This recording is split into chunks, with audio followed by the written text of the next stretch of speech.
সিরাজগঞ্জের বঙ্গবন্ধু সেতুর পশ্চিম পারে যমুনা নদীর তীরে গড়ে উঠছে সিরাজগঞ্জ অর্থনৈতিক অঞ্চল। বেসরকারি পর্যায়ে দেশের বৃহত্তম এই অর্থনৈতিক কেন্দ্রটি আগামী বছরের শুরুতেই পণ্য উৎপাদনে যাবে বলে আশা করছেন উদ্যোক্তারা। ইতিমধ্যে 15টি প্রতিষ্ঠানকে ফ্যাক্টরি তৈরির জন্য প্রায় 110 একর জমি বরাদ্দ দেওয়া হয়েছে। যমুনা নদীর তীর ঘেঁষে মোট 1041 একর জায়গায় গড়ে তোলা হচ্ছে এই অঞ্চলটি। সরেজমিনে অর্থনৈতিক অঞ্চলটি পরিদর্শন করে দেখা যায় মাটি ভরাটের কাজ প্রায় শেষ। ভেকু মেশিন দিয়ে চলছে মাটি সমান করার কাজ। ট্রাকে করে ইট নেওয়া হচ্ছে ভেতরের রাস্তা তৈরির জন্য। জোনের ভেতরে কৃত্রিম খাল তৈরি করা হচ্ছে যমুনার পানি আনতে। একাধিক খনন যন্ত্রে চলছে অবিরাম খনন। চলছে সীমানা প্রাচীর নির্মাণের কাজও।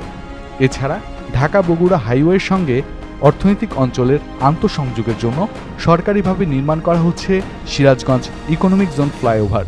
সিরাজগঞ্জ ইকোনমিক জোন লিমিটেডের পরিচালক শেখ মনোয়ার হোসেন জানান, আমাদের মাটি ভরাটের কাজ প্রায় 80% শেষ। তিনি বলেন, আমরা আশা করছি আগামী 2025 সালের শুরুতে এখানে প্রথম শিল্প প্রতিষ্ঠান উৎপাদনে যাবে। আন্তর্জাতিকভাবে চাহিদা আছে এমন বহু পণ্য এবং কাঁচামাল উত্তরবঙ্গের বিস্তৃত অঞ্চলে উৎপাদিত হয়। এই সমস্ত পণ্য সিরাজগঞ্জ অর্থনৈতিক অঞ্চলে প্রক্রিয়াজাত করে খুব সহজেই রপ্তানি করা যাবে।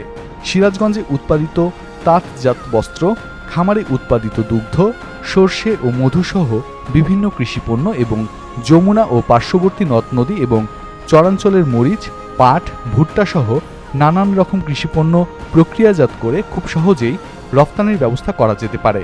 ঢাকায় একটি বেসরকারি প্রতিষ্ঠানে চাকরি করেন সিরাজগঞ্জের ইমতিয়াজ আহমেদ। তিনি বলেন, সিরাজগঞ্জ, ঈশ্বরদী, পাবনা, বগুড়া, নাটোরের অনেক মানুষ এখন কাজের জন্য ঢাকা যায়। অর্থনৈতিক অঞ্চলে অনেক কাজের সুযোগ পাবে। এতে ঢাকার উপর চাপ কমবে।